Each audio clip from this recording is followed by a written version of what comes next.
One of the biggest questions that Doom Eternal the Ancient Gods created was why the Doomslayer destroyed the life sphere of the Father/God, and why he decided to resurrect the Dark Lord instead. I already made a video as to why the Doomslayer betrayed the Seraphim, and the answer to the question of that video has something similar to do with the one of this video as well, this one having a more deeper meaning specifically. I think that one of the best things Ancient Gods has offered is a backstory on heaven, hell, God, and the Dark Lord himself, and it makes me wonder how id Software is going to continue this story after Ancient Gods Part 2 when they have already revealed the main antagonist of the whole franchise, that being the one behind all, the Dark Lord himself. Hello Spartans, welcome back. In today's video we're going to dive straight into why the Doomslayer destroyed the life sphere of God,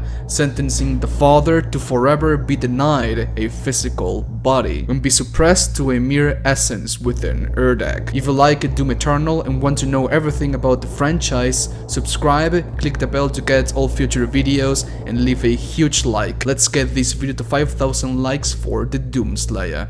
Leave a like, subscribe, and click the bell right now. Thanks for the support and enjoy the video, my friends. Now, in part 1 of this topic, I said that the reason why the Doomslayer destroyed the life sphere of God, betraying the Seraphim in the process, was mainly because if the Father was to be resurrected, he will never let the Doomslayer kill the Dark Lord. Instead, the Father would outright banish the Doomslayer to the Earth Realm, to his universe, just like he did before with the bod, and he will seal the dimension of Hell again, killing all the demons outside of Hell in the process. That would achieve peace temporarily, as Hell grows stronger by the second. The Dark Lord is forever growing in strength, so much that his whispers are heard through all of Hell. Even after the killions of years of being reduced to a mere sphere, his armies grow stronger and fiercer. The Father being resurrected would only resolve the problem for some time.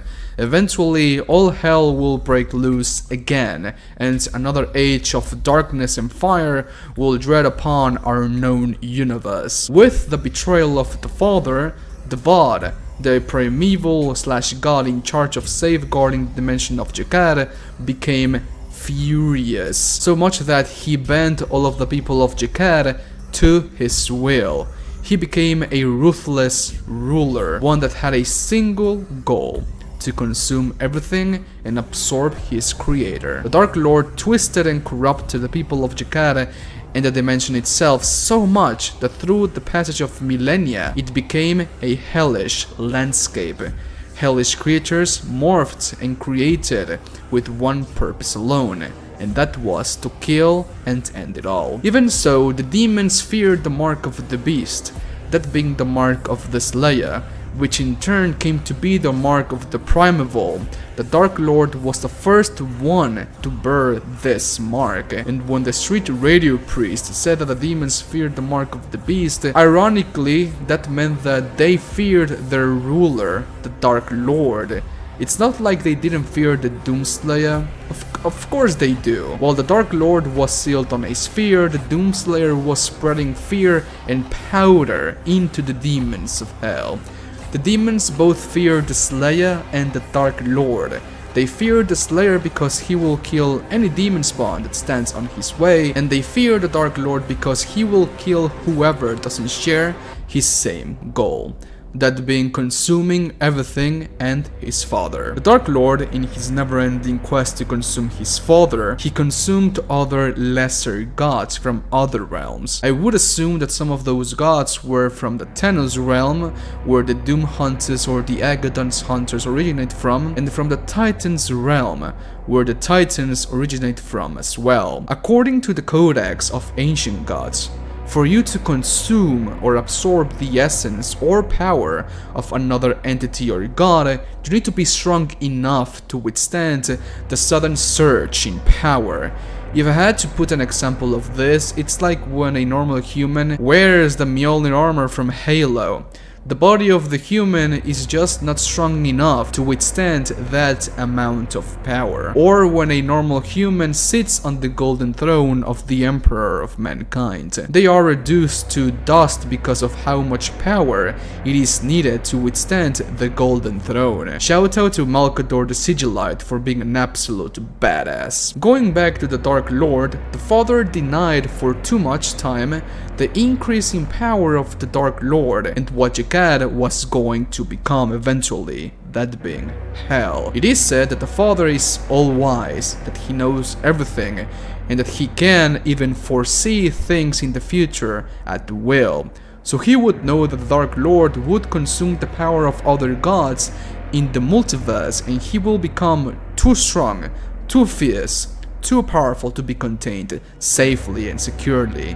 Yet, he waited for the Dark Lord to become so powerful that his existence alone threatened all of creation itself. Eventually, the Father faced against the Dark Lord on the Ingmar Sanctum with the Seraphim. The Father, being the creator of all things in the universe, and being God himself, defeated the Dark Lord, and instead of killing him right there on the spot, he stored the life energy of the Dark Lord on a sphere and left it there on the Sanctum.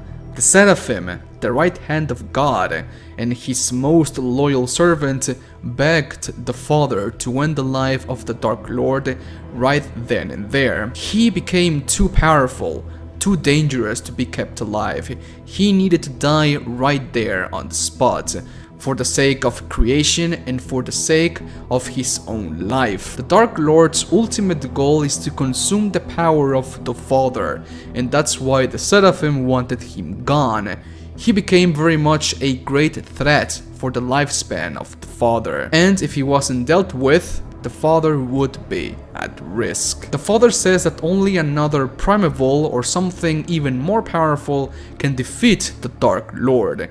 Of course, he was referring to the Doomslayer himself. But how does the Doomslayer compare in terms of strength and power to the Dark Lord? That's still yet to be known, but we can get an educated guess on it. The Father stands or stood at the very top of everything in terms of raw power. Not only did he created everything in the universe, but he defeated the Dark Lord in the Ingmar Sanctum. In the Ingmar Sanctum, we can see the life sphere of the Father, the Dark Lord, and all the other lesser gods. The life spheres of all of the lesser gods are small, they are little spheres, and the one from the Father and the Dark Lord are about the same size. We can take this as the Dark Lord being an almost equal to the Father in terms of power, and with the passing of time, the Dark Lord only grew stronger. The other main reason why the Doomslayer destroyed the life sphere of the Dark Lord was to stop and deny the Dark Lord the powers of the Creator. If someone was to ever resurrect the Dark Lord, and with the Holy Seal now broken, the Dark Lord could travel to the Sanctum and grab the life sphere of God and consume it all. The Ingmar Sanctum is a piece from Urdak itself, so no demon can ever set foot on the Ingmar Sanctum because it is part of Urdak. But now with the Holy Seal broken, the demons can now be on Urdak and the demons can now be on the Ingmar Sanctum. So the Father, being the ruler of the demons, he can also be on the Ingmar Sanctum and take the life sphere of God if he wanted to. The Doomslayer, by destroying the life sphere of God, not only denies the Dark Lord the power he has sought for over billions of years, it also creates a path of natural development for the humans, not the artificially created events by the makers and the gods. The Slayer wants to get rid of the gods, he just wants the humans to follow their natural path in life and not be subdued unknowingly by some gods. And that is why the Doomslayer destroyed God and reduced him to a mere presence. To safeguard the universe, deny the Dark Lord the ultimate power he wanted, and making this the final showdown to see who will come out on top, the Doomslayer or the Dark Lord. Thanks for watching. Now, talking about the Doomslayer versus the Dark Lord, I do not think that in part 2 of the Ancient Gods we will kill the Dark Lord. I don't think so. I don't think id Software will end this campaign, this story in Ancient Gods part 2. I think we're going to fight the Dark Lord, he's going to escape, or something bad is going to happen. Who knows? But we're gonna wait and see if to March or February to play the Ancient Gods part 2. And so, okay, Splutsins, that was all the time I had for today's video. Please let me know what you think about this video down in the comment section. Leave a like if you did and a dislike if you disliked it. It is completely fine. Thanks to all of my patrons who made this video possible, and links to all of my social accounts will be down below. Be sure to follow me on Twitter, Instagram, and on Twitch. Thank you so much for watching this video, you have my thanks, and I hope you have an awesome Thursday.